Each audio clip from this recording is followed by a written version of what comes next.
미국엔 역사적으로 총 68번의 계엄령이 있었습니다. 오늘은 미국 계엄령의 흥미로운 이야기들을 알아보고 미국이 자랑하고 있는 계엄령보다 훨씬 더 강력하고 위험한 법에 대해서 한번 알아보도록 하겠습니다. 오늘도 가보시죠. 예!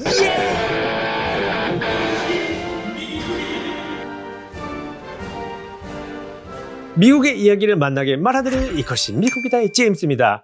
제가 방금 말씀드린 대로 미국에서는 역사적으로 계엄령이 68번이나 있었습니다. 소위 자유민주주의 국가라고 말하는 미국도 이 모양 이 꼴입니다.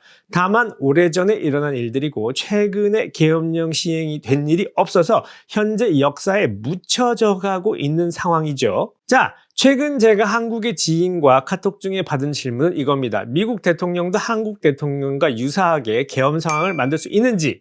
라는 질문이었죠. 제 대답은 그렇다 였습니다. 그 이유는 미국은 대통령이나 의회 혹은 주지사가 계엄령을 선포할 수 있기 때문이죠.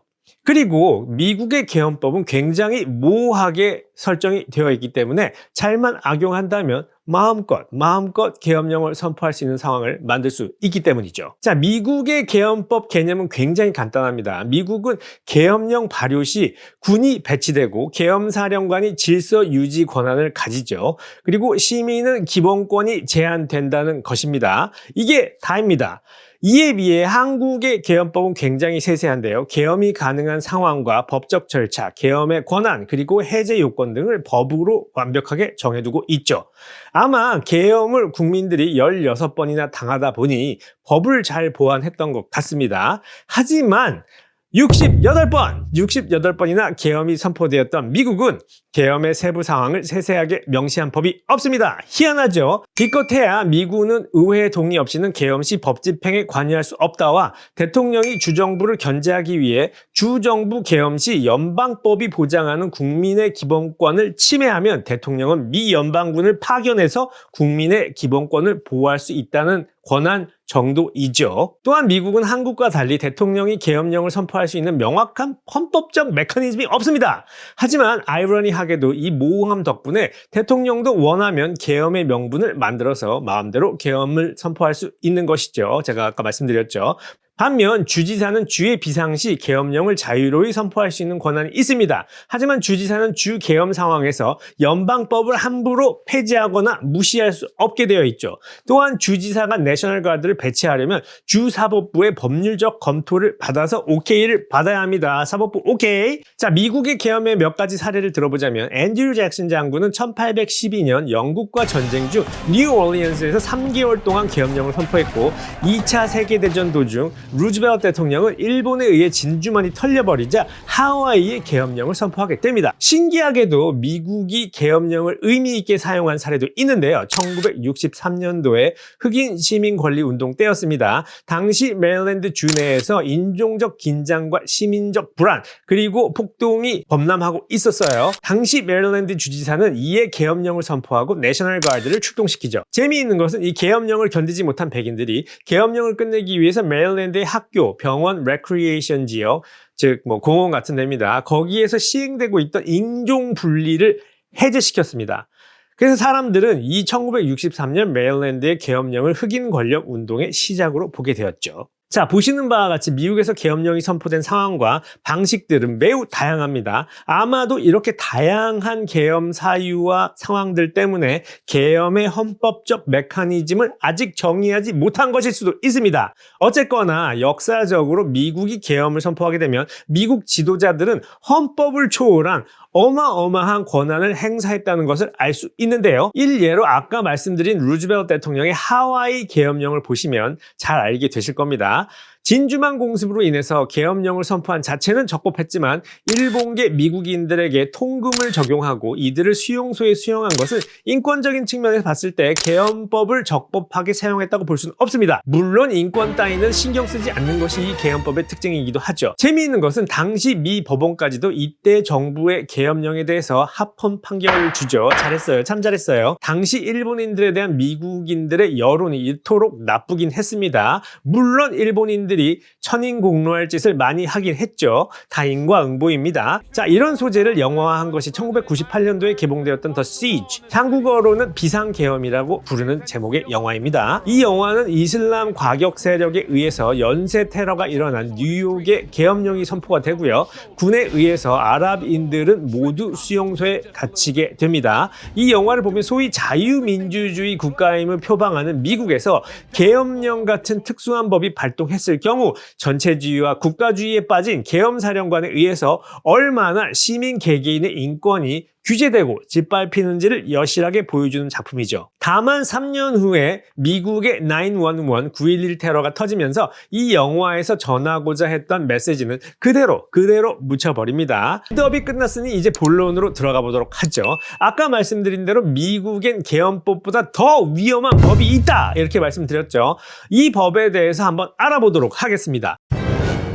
자, 아까 전에 미국 대통령에겐 계엄령을 내릴 법적 권한이 굉장히 모호하다고 말씀드렸죠. 이런 상황을 대비해서 대통령이 사용할 수 있는 법이 바로 1807년도에 제정된 The Insurrection Act, 즉 반란법입니다. 말 자체도 무섭습니다. 엄밀히 따지자면 반란 방지법 정도로 불러야 하지만 영어로 하면 반란법입니다. 그래서 반란법이 올바른 해석입니다. 자, 이 반란법은요, 미국 대통령이 시민의 혼란, 반란 또는 반란을 진압하는 것과 같은 특정한 상황에서 미국 군대와 연방에 강제 귀속된 내셔널 가드, 즉 주방위군, 이것을 미국 내에 자유로이 배치할 수 있는 권한을 부여하는 초월적인 법으로 한국이나 미국처럼 대통령제를 선택하고 대통령의 힘이 강력한 나라에서 가장 위험하게 쓰일 수 있는 법률입니다. 자, 이 위험천만한 반란법에 대해서 좀 더 자세하게 알아보시죠. 첫째로 이 법은 대통령이 미국 곳곳에 군을 배치해서 질서를 유지하고 정부 통제를 유지할 수 있도록 허용해 줍니다. 자, 만일 전시나 내란의 시나리오라면 질서 유지를 위해서 군을 파견할 필요는 있겠죠. 자, 둘째로 미 의회가 소집될 수 없는 경우 주의회나 주지사의 요청에 따라 대통령이 연방군을 주에 배치할 수 있도록 허용하는 법이기도 합니다. 이건 만일 주지사가 주의 치안에 대한 통제력을 상실한 경우 연방군에게 도움을 요청할 수 있는 법이죠. 여기까지도 크게 문제는 없어 보입니다. 하지만 반란법 중에는 252조 항이 있는데요. 이것이 바로 논란의 여지가 있는 것입니다. 자, 반란법 제252조는 대통령이 미국의 권위에 대한 불법적인 방해, 결사 또는 집회 또는 반란으로 인해 어떤 주에서든 사법 절차의 통상적 과정을 통해서 미국의 법률을 시행하는 것이 불가능하다고 대통령이 고려할 경우 국내에 군대를 배치할 권한은 부여합니다. 입니다. 자, 여기서 가장 무서운 문장은 땡땡하다고 대통령이 고려할 때입니다. 그럴 경우, 이 부분을 쉽게 해석하면 대통령이 필요하다고 생각할 경우, 대통령이 판단할 경우 이 법의 시행이 가능하다는 점입니다. 이렇게 해석될 수 있는 가능성이 있는 것이죠. 이것은 한 사람에게 부여되기 매우 위험한 힘이라고 생각이 듭니다. 물론 미 대통령에게는 이미 천조의 군비를 쓰는 막강한 군대의 통수권과 핵미사일 버튼이라는 무지막지한 힘이 있습니다. 하지만 반란법은 이런 강력한 미 대통령의 힘에 초월적인 권한과 정당성까지 부여하게 되니까 매우 위험한 법이라는 것입니다. 사실 이 반란법은 역사적으로 여러 차례 실행은 되었습니다. 예를 들어 1992년도 LA 폭동 때에도 주지사의 요청에 따라 연방이 LA에 군을 배치했었죠. 사실 2000년대 들어서 한 번 발동될 뻔한 적이 있었는데요. 바로 트럼프 대통령의 첫 임기 중이었습니다.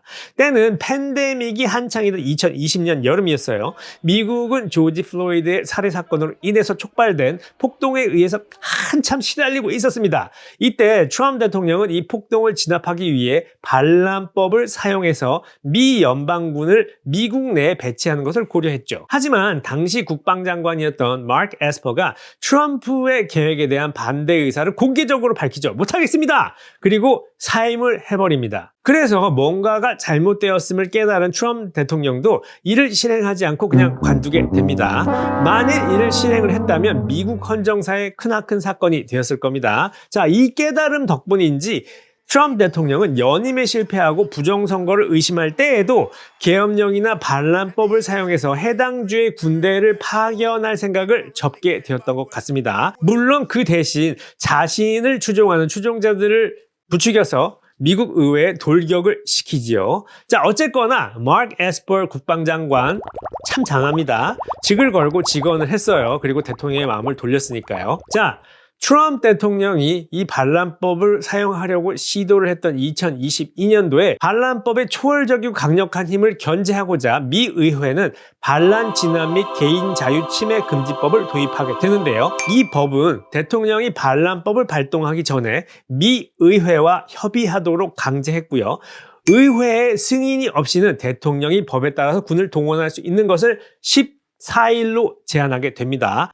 또한 대통령, 국방부 장관, 법무장관이 군대가 파견된 해당 주의 법률 집행이 불가능하다는 것을 확인하는 공동인증서를 의회에 제출하도록 요구를 하게 됩니다. 그래서 반란법의 발효 시 의회가 대통령의 힘을 견제할 수 있도록 만들게 된 것이죠. 즉, 미국도 200여 년 만에 이 법의 위험성을 감지하고 이 법의 힘을 약화시키기 시작한 것입니다. 자, 이번 한국 계엄 사태에서 보여준 한국 국민의 성숙한 시민의식과 민주주의에 대한 열망은 세계를 놀라게 했고요. 세상 사람들은 모두 한국인들을 존경하고 있습니다. 그래서 오늘은 더더욱 여러분과 같은 피가 흐르고 있다는 것이 자랑스럽게 느껴집니다. 자, 폭풍의 끝이 보이고 있습니다. 빠르게 모든 일이 순리대로 잘 풀리게 되길 만리타양에서 염원하겠습니다. 자, 오늘은 여기까지입니다. 다음 영상에서 또 뵙겠습니다. 감사합니다. 꾸벅!